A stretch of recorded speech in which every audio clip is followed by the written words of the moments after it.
অনেক সময় যখন আমরা সারাদিন কাজের পরে খুব ক্লান্ত হই, আমরা নিজেদেরকে রিফ্রেশ করার জন্য কিছুটা এন্টারটেইনমেন্টের অন্বেষণ করি, যাতে মানসিকভাবে কিছুটা নিজেদেরকে আনন্দ দিতে পারি।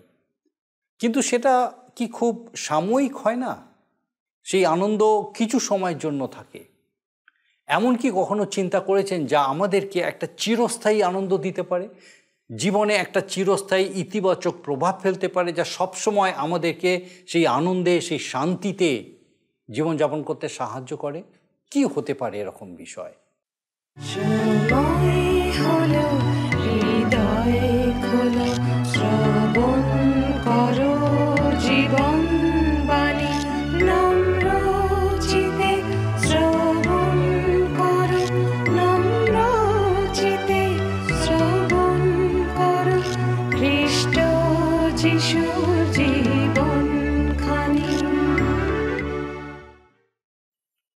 নমস্কার, প্রভু যীশু খ্রিস্টের মধুর নামে জীবনবাণী অনুষ্ঠানে আপনাকে স্বাগত জানাই।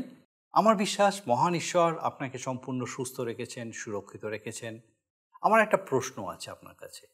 আপনি কি নিয়মিতভাবে আমাদের সঙ্গে আমাদের এই জীবনবাণী অনুষ্ঠানে উপস্থিত থাকছেন? অর্থাৎ নিয়মিতভাবে ঈশ্বরের বাক্যের এই যে ধারাবাহিক আলোচনা, আপনি কি নিয়মিতভাবে এই আলোচনার অংশ হচ্ছেন? অথবা আপনি হয়তো আজকে প্রথমবার আমাদের সঙ্গে যোগ দিয়েছেন, বা আপনি হয়তো মাঝে মাঝে আমাদের এই অনুষ্ঠান দেখেন এবং এই বিষয়ে হয়তো আপনার বিশেষ কোনো ধারণা নেই। আপনাকে বলি যে এই অনুষ্ঠানে আমরা ধারাবাহিকভাবে ঈশ্বরের বাক্য অধ্যয়ন করছি, আর আমাদের এই অধ্যয়নে আমরা পবিত্র বাইবেলের বিভিন্ন পুস্তক থেকে অধ্যয়ন করেছি, আর এখন আমরা বাইবেলের নতুন নিয়মের ইফিসীয় পুস্তক থেকে অধ্যয়ন করছি। যদি নিয়মিতভাবে আপনি আমাদের সঙ্গে না থাকেন, তাহলে আপনাকে বলি যে এই অনুষ্ঠানে ঈশ্বরের বাক্যের এই যে ধারাবাহিক আলোচনায় কিভাবে আপনি উপকৃত হলেন, বা এই অনুষ্ঠান সম্পর্কে আপনার মতামত আমাদেরকে আপনি অবশ্যই জানান। আর যদি আপনি নিয়মিতভাবে আমাদের সঙ্গে আছেন, আমি স্থির নিশ্চিত যে আপনি নিয়মিতভাবে আপনার মতামত আমাদেরকে জানাচ্ছেন, কারণ ঈশ্বরের বাক্য আপনার সঙ্গে কথা বলছে। আসুন আজকে আমাদের অনুষ্ঠানের শুরুতেই আমরা একটা গানের মধ্যে দিয়ে ঈশ্বরের গৌরব করি।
যে আমাদের জীবন খাদ্য, তুমি জানো তা কি?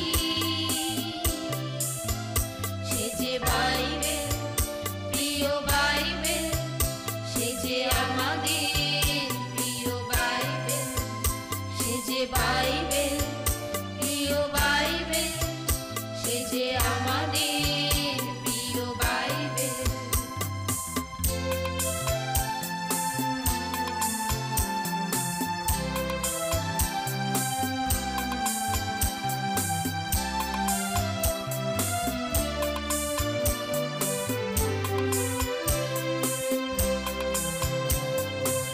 ঈশ্বরের বাক্য হবে না কো শেষ, বিশ্বাসে পাবে আশিস অশেষ।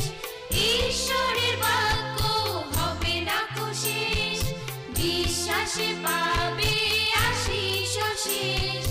চলার পথে দেয় হিতোপদেশ, চলার পথে দেয় হিতোপদেশ, তুমি জানো তা কি? আমরা ধারাবাহিকভাবে পবিত্র বাইবেলের নতুন নিয়মের অন্তর্গত ইফিসীয় পুস্তক থেকে এখন অধ্যয়ন করছি। পরজাতীয় মানুষদের, অর্থাৎ যারা ঈশ্বরের ছিল না, তাদেরকে দিয়ে গড়ে ওঠা ইফিসীয় মণ্ডলীর প্রতি সাধু পৌল যে আদেশ দিয়েছিলেন, সেই বিষয়ে আমরা পরপর কয়েকটি পর্ব ধরে আলোচনা করেছি।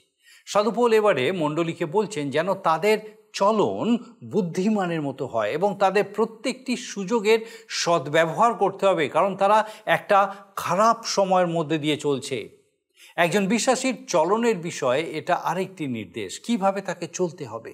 তাকে জ্ঞানবানের ন্যায় চলতে হবে। তার চলন, তার জীবনযাপন যেন সম্পূর্ণরূপে ঈশ্বরের উদ্দেশ্য অনুসারে হয়। এই জগতে তার চলন বলন যেন এটাই প্রকাশ করে যে সে খ্রিস্টের দাস।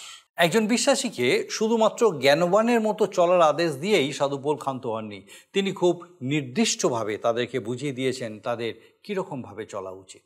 এখনকার মতো তখনও কোনো স্থানে মানুষ একত্রিত হলেই দ্রাক্ষারস বা মদ্যপানের রেওয়াজ ছিল। সাধু পৌল তাদের সেই কাজ করতে নিষেধ করেছেন এবং তার কারণও তিনি বলেছেন তাহাতে নষ্টামি আছে। এখানে তিনি মদ্যপানের কুফল নিয়ে আলোচনা করবার জন্য এই প্রসঙ্গ উত্থাপন করেননি। বস্তুত তিনি একটা তারতম্য সৃষ্টি করছেন। আমরা এই জন্য মদ্যপান করব না কারণ সেটা আমাদের শরীরকে ক্ষণকালের জন্য উত্তেজিত করে তুললেও আমাদের মনকে সম্পূর্ণভাবে আমাদের নিয়ন্ত্রণের বাইরে নিয়ে যায়, কিন্তু সেটা আমাদের পক্ষে অপ্রয়োজনীয়। সুতরাং প্রতিটি বিশ্বাসীকে দ্রাক্ষারস দ্বারা উদর পরিপূর্ণ না করে পবিত্র আত্মায় নিজেদের দেহ, মন, আত্মা পরিপূর্ণ করে তুলতে হবে। কোনো মানুষ যখন মত্ত হয়ে পড়ে তখন দ্রাক্ষারসই তাকে নিয়ন্ত্রণ করে। পক্ষান্তরে আমাদের প্রত্যেকেরই উচিত পবিত্র আত্মার দ্বারা নিয়ন্ত্রিত হওয়া। আমরা যখন পবিত্র আত্মায় পরিপূর্ণ হই তার অর্থ হলো যে তিনি আমাদের জীবনকে সম্পূর্ণভাবে নিয়ন্ত্রণ করছেন। আর পবিত্র আত্মা যখন আমাদের নিয়ন্ত্রণ করবেন তখন আমাদের অন্তর থেকে আর কোনো কদালাপ বেরিয়ে আসবে না, কোনো মন্দ চিন্তা আমাদের আর থাকবে না।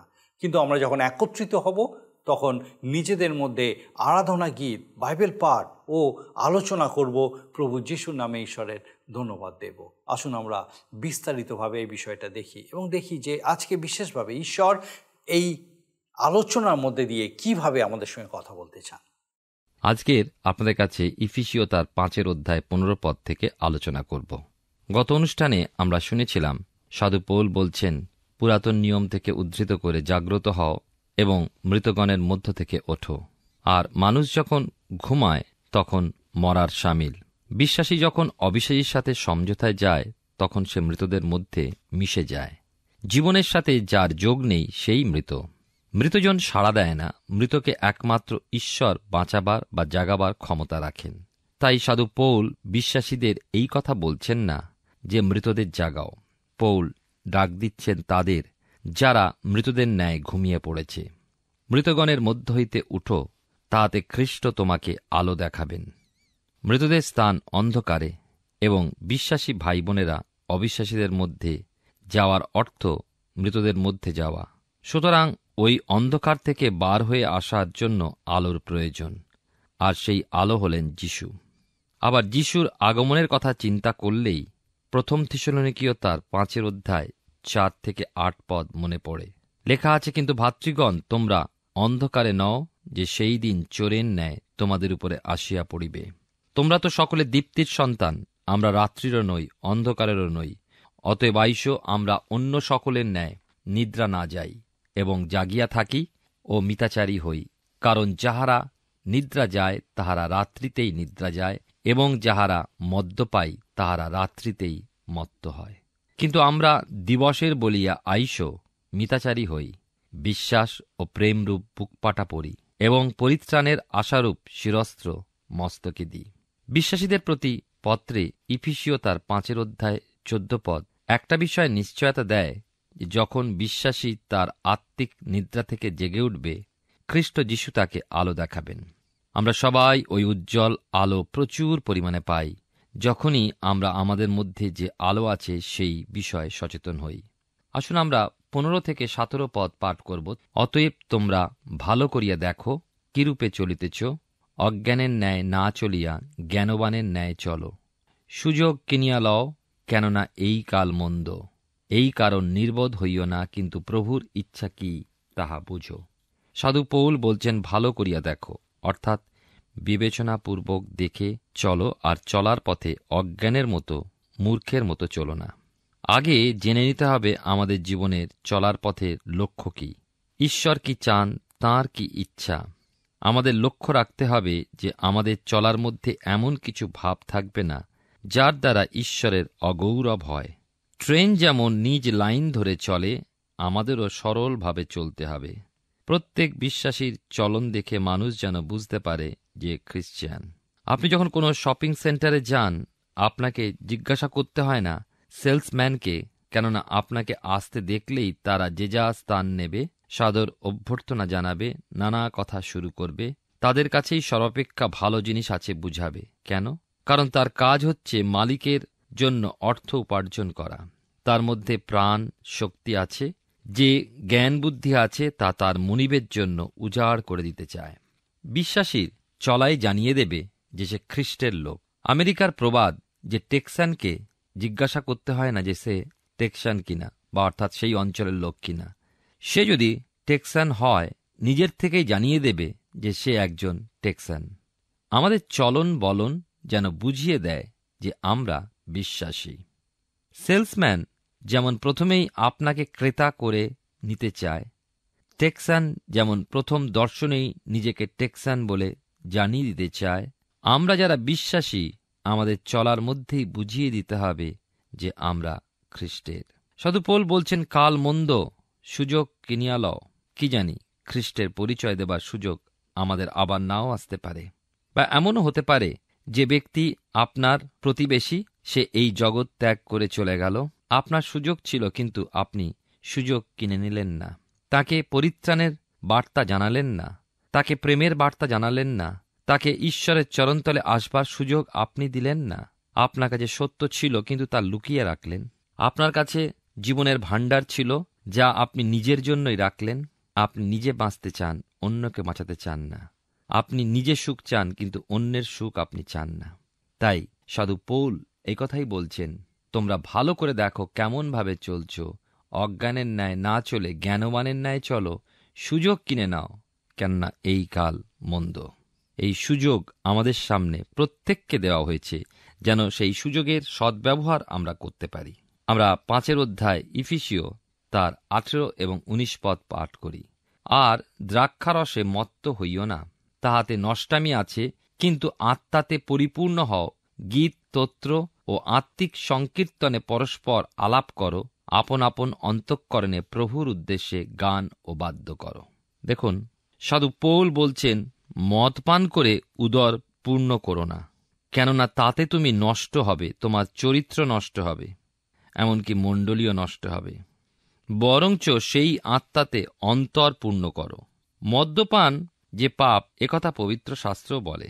বাইবেলের প্রথম বই আদিপুস্তক থেকেই আমরা পেয়েছি যে মদ মানুষকে বস্ত্রহীন করে দেয়। সাধু পৌল কিন্তু মদ পান বিষয়ে শিক্ষা দান করছেন না।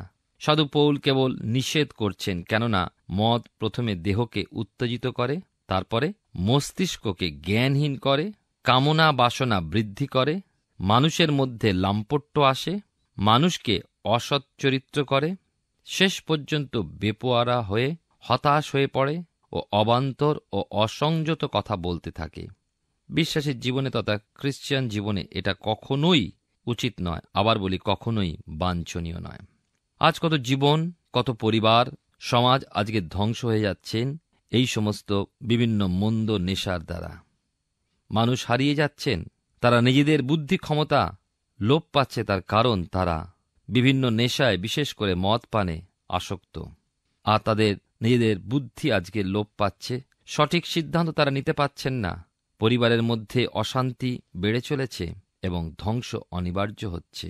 দেহ নষ্ট হচ্ছে, অপবিত্র হচ্ছে, রোগে পরিপূর্ণ হচ্ছে, তথাপি আমরা সেই মন্দ থেকে ফিরে আসতে পারছি না। আমরা ভাবছি এই নেশাই আমাদেরকে রক্ষা করবে, কারণ সেই নেশা আমাদের মনকে, মস্তিষ্ককে জ্ঞানহীন করে, তাই আমাদেরকে সাময়িকভাবে ভুলিয়ে রাখে। নেশার ঘোর যেই কেটে যায়, আবার সেই যাতনা, আর তাই ভোলবার জন্য আবার নেশা করতে হয়। তাই আমাদের প্রয়োজন ঈশ্বরের শক্তি, অনুগ্রহ, আমাদের প্রয়োজন তাঁর পরিচালনা, তাঁর দয়া। তিনিই আমাদের পারেন সেই মন্দ বিষয়ের যাতনা থেকে ভুলতে, নবায়িত করতে, আমাদেরকে নতুন পথে চলতে। তবে অন্ধকারের সন্তানদের জন্য বর্তমানকালে ওই বস্তুটি বিশেষ প্রয়োজনীয় হয়ে পড়েছে, অর্থাৎ মদ। মদের দোকান বাড়ছে, রেস্টুরেন্টে বার বসছে, ঘরে বাইরে সর্ব জায়গায় আমরা দেখতে পাই মদের দোকানে কেমন লাইন পড়ছে। ছোট ছোট ছেলেরাও আজকাল ওই দিকে নজর দিচ্ছে। আমাদের পরের প্রজন্মকে দোষ দিয়ে কিছু লাভ নেই। আমরা বাবা মারা যদি আদর্শ না হই, আমাদের ছেলে মেয়েদেরকে আমরা কখনো আগামী দিনে শিক্ষা দিতে পারব না। আজকের পার্টিতে, বিভিন্ন অনুষ্ঠানে মদ না হলে চলে না, উৎসব হয় না। যাই হোক, ঈশ্বরের সন্তানদের জন্য সাধু পৌল বলছেন আত্মায় পরিপূর্ণ হবার নির্দেশ দিয়েছেন। বিশ্বাসীর জন্য এটা একটা অভিজ্ঞতা। সাধু পৌল বলছেন আত্মাতে পরিপূর্ণ হও। এই কথার অর্থ কি? যে লোক মদ পান করে, মদ তাকে অধিকার করে, মদ তাকে তার বশবর্তী করে। ওই লোককে দেখলেই আপনি বুঝতে পারবেন যে সে মদ পান করেছে। অন্যদিকে বিশ্বাসীকে পবিত্র আত্মা অধিকার করে। পবিত্র আত্মায় পূর্ণ হওয়াটা হচ্ছে স্বর্গীয়ভাবে মত্ত হওয়া। এতে আবেগ থাকবে না, কিন্তু ঈশ্বরের জন্য কিছু করার উৎসাহ, প্রেরণা যোগায়। যখন আমরা বলি যে অমুক ব্যক্তি পবিত্র আত্মার পূর্ণতা লাভ করেছেন, আমরা এই কথাই বলি যে অমুক ব্যক্তিকে পবিত্র আত্মা সম্পূর্ণ পরিচালিত করছেন। আমাদের সমস্যার মাঝে একজনই রয়েছেন যিনি আমাদের সমস্যার সমাধান করতে সমর্থ। তিনি হলেন আমাদের ঈশ্বর সদাপ্রভু। তিনি আপনার জীবনে মঙ্গল করুন। পবিত্র আত্মায় পূর্ণ মানুষের মধ্যে পবিত্র আত্মার ফল দেখতে আমরা পাই।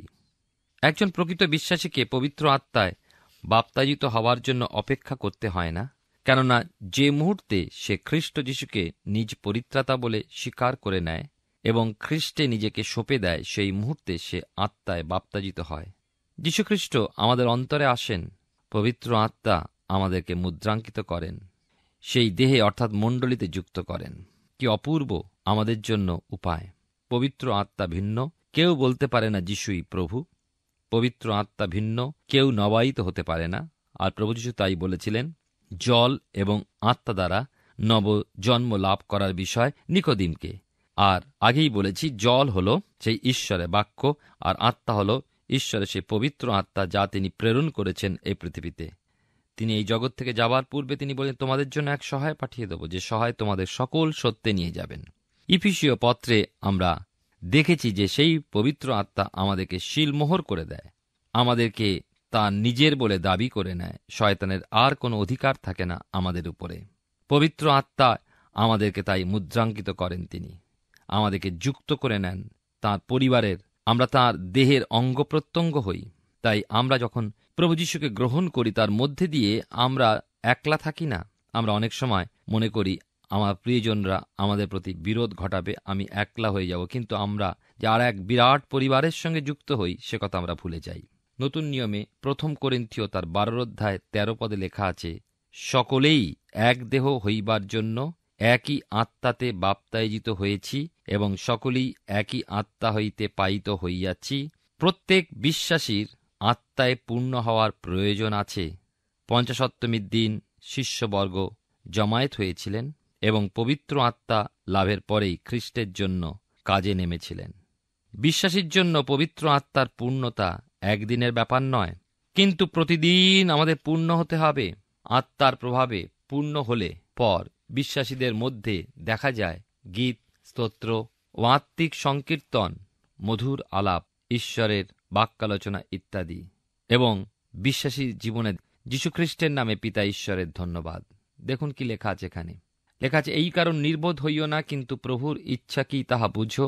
আর দ্রাক্ষারসে মত্ত হইও না, তাহাতে নষ্টামি আছে, কিন্তু আত্মাতে পরিপূর্ণ হও। গীত, স্তোত্র ও আত্মিক সংকীর্তনে পরস্পর আলাপ করো। আপন আপন অন্তঃকরণে প্রভুর উদ্দেশ্যে গান ও বাদ্য করো। সর্বদা সর্ববিষয়ের নিমিত্ত আমাদের প্রভু যীশু খ্রিস্টের নামে পিতা ঈশ্বরের ধন্যবাদ করো। খ্রিস্টের ভয় একজন অন্যজনের বশীভূত হও। তাহলে আমরা দেখতে পাচ্ছি বিশ্বাসীর জীবনে যীশুখ্রিস্টের নামে পিতা ঈশ্বরের ধন্যবাদ। গীতসংগীতায় এমন অনেক গীত আছে যার মধ্যে প্রশংসা ও ধন্যবাদে ভরা। তবে আজকাল আমরা বিশ্বাসীদের মুখ দিয়ে ছোট ছোট কথা শুনি, যেমন প্রেজ দ্য লর্ড, হালেলুয়া ইত্যাদি, এবং ঈশ্বরের অবর্ণনীয় দানের জন্য ধন্যবাদ দিই। আচ্ছা, আমরা কি সত্যি সত্যি আমাদের হৃদয় অন্তঃস্থল থেকে কথাগুলো বলে থাকি?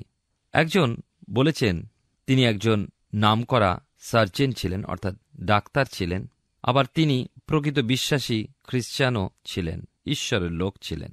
একসময় কোনো এক স্থানে যাওয়ার সময় তিনি খুব তৃষ্ণার্ত হয়ে পথের ধারে একটা ঘরের দরজায় টোকা দিতে ছোট একটা মেয়ে দরজা খুলল। আর ডাক্তারমশাই বললেন, এক গ্লাস জল কি পাবো? মেয়েটি বলল, জল নেই, তবে ঠান্ডা দুধ আছে, দেব কি? ডাক্তারমশাই সিঁড়িতে বসলেন এবং মেয়েটি এক গ্লাস ঠান্ডা দুধ এনে ডাক্তারকে দিল। ডাক্তার দুধ পান করে বললেন, খুব ভালো লাগলো। মেয়েটি বলল, আরও এক গ্লাস পান করুন।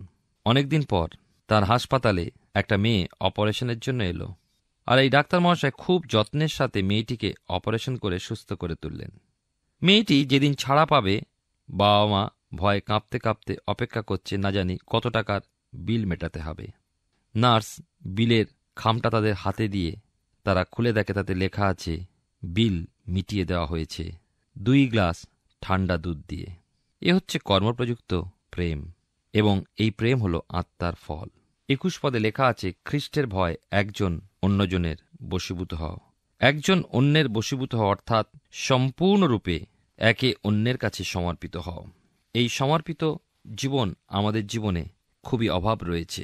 প্রিয় ভাই ও বোন, আমরা যখন আত্মায় পূর্ণ হই, আমরা যখন প্রেমে পূর্ণ হই, যখন আমরা প্রেমে চলি, আত্মার দ্বারা জীবন যাপন করি, পবিত্র আত্মা আমাদেরকে চালিত করেন, তখন আমরা আমাদের জীবনে আমরা পরস্পরের কাছে সমর্পিত হতে পারি, পরস্পরকে শ্রদ্ধা এবং সম্মান জানাতে পারি। আজকের দিনে শ্রদ্ধা এবং সম্মান এই বিষয়টি একেবারেই হারিয়ে যাচ্ছে আমাদের সমাজ থেকে। তাই আসুন, ঈশ্বরের বাক্যের দ্বারা আমরা যখন পরিচালিত হই, তার আত্মা দ্বারা যখন এগিয়ে চলি, তখনই আমরা একজন অন্যের কাছে বশীভূত হতে পারি। জিওশুয়ের পুস্তক তার 5 অধ্যায় 13 এবং 14 পদে কি লেখা আছে দেখুন। জিরিয়র নিকটে অবস্থিতিকালে জিওশীয় চক্ষু তুলিয়া চাহিলেন, আর দেখো, এক পুরুষ তাহার সম্মুখে দণ্ডায়মান, তাহার হস্তে একখানা নিষ্কোষ খড়গ। জিওশীয় তাহার কাছে গিয়া জিজ্ঞাসা করিলেন, আপনি আমাদের পক্ষ কি আমাদের শত্রুদের পক্ষ? তিনি কহিলেন, না, কিন্তু আমি সদাপ্রভুর সৈন্যের অধ্যক্ষ এখনই আসিলাম। তখন জিওশীয় ভূমিতে উবুড় হইয়া পড়িয়া প্রণিপাত করিলেন ও তাহাকে কহিলেন, হে আমার প্রভু, আপনার এই দাসকে কি আজ্ঞা করেন? দেখুন কেমনভাবে জিওশীয় ঈশ্বরের বশীভূত হয়েছিলেন। আর সদাপ্রভুর সৈন্যের অধ্যক্ষ জিওশীয়কে কহিলেন, তোমার পদ হইতে পাদুকা খুলিয়া ফেলো, কেননা যে স্থানে তুমি দাঁড়াইয়া আছো ওই স্থান পবিত্র। পবিত্র ঈশ্বরের প্রকাশ পেয়েছিলেন জিওশীয়। তিনি কতটা বশীভূত ছিলেন, এই ঘটনা যা আমি পাঠ করলাম জিওশীয় পুস্তক তার 5 অধ্যায় তার 14 এবং 15 পদ, সেখান থেকে আমরা বুঝতে পাই। আর 13 পদে তাই লেখা আছে যে, জিরিহর নিকটে অবস্থিতিকালে জিওশীয় চক্ষু তুলিয়া চাহিলেন, আর দেখো, এক পুরুষ তাহার সম্মুখে দণ্ডায়মান, তাহার হস্তে একখানা নিষ্কোষ খড়গ। জিওশীয় তাহার কাছে গিয়া জিজ্ঞাসা করেন, আপনি আমাদের পক্ষ কি আমাদের শত্রুর পক্ষ? দেখুন, জিওশীয় শয়তানের কাছে সমর্পণ করেননি, কিন্তু ঈশ্বর হাতে নিজেকে সমর্পণ করেছেন।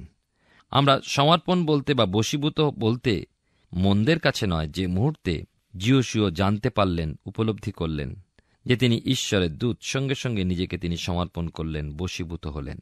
আসুন, ঈশ্বরের বাক্যের আলোয় যখন আমরা চলেছি, তখন আমরা পরস্পরের প্রতি বশীভূত হই, সর্ববিষয় ঈশ্বরের বাক্য দ্বারা চালিত হই গীত, স্তোত্র ও আত্মিক সংকীর্তনে পরস্পর আলাপ করি এবং অন্তঃকরণে প্রভুর উদ্দেশ্যে গান ও বাদ্য করি। এবং 20 পদে, ইফিসীয় 5:20 যে কথা লেখা আছে, সর্বদা সর্ববিষয় নিমিত্ত আমাদের প্রভু যীশু খ্রিস্টের নামে পিতা ঈশ্বরের ধন্যবাদ করি। আমরা এফিসীয় পুস্তক থেকে ধারাবাহিকভাবে অধ্যয়ন করছি। আমার বিশ্বাস, বিশেষ করে আজকে ঈশ্বর তার জীবন্ত বাক্য দ্বারা আপনার সঙ্গে কথা বলেছেন। আমরা শাস্ত্রের যে অংশ অধ্যয়ন করলাম সেটা আজকের দিনের জন্য অত্যন্ত প্রাসঙ্গিক। আমরা যখন কয়েকজন সমভাবাপন্ন মানুষ কোনো এক স্থানে একত্রিত হই, তখন আমাদের লক্ষ্য করা উচিত সেই সাক্ষাৎকারের, সেই এক জায়গায় হওয়ার মূল বিষয়বস্তু কী। সাধারণত যে বিষয়গুলি এই সময় প্রাধান্য পায় সেগুলি হলো অসার আলাপচারিতা এবং অবশ্যই অনাবশ্যক খাদ্য ও পানীয়। আমরা এমন কিছু করি না বা বলি না যা আমাদের সৃষ্টিকর্তা পরিত্রাতা ঈশ্বরের গৌরব হয়। আমরা কি প্রকৃতই এইভাবেই মিলিত হচ্ছি? কিন্তু কোনো ব্যক্তি যে প্রভু ও পরিত্রাতা রূপে খ্রিস্টকে গ্রহণ করেছেন, তার পক্ষে তো এইরকম মূঢ়ের ন্যায়, অজ্ঞানের ন্যায় চলা উচিত নয়। তাকে তো জ্ঞানবানের মতো চলতে হবে।